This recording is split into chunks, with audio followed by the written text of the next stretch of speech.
ఈరోజు దేవుని వాగ్దానం, నీ సన్నిధిలో సంపూర్ణ సంతోషము కలదు. అవును, ఆయన సన్నిధిలో సంపూర్ణమైన సంతోషం కలదు.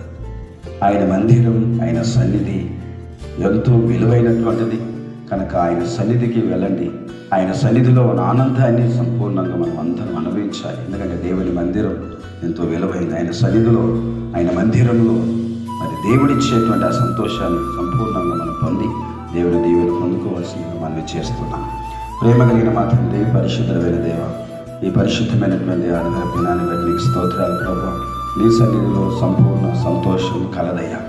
ఎక్కడ లేదు తండ్రి, లోకంలో ఆనందం లేదు ప్రభు.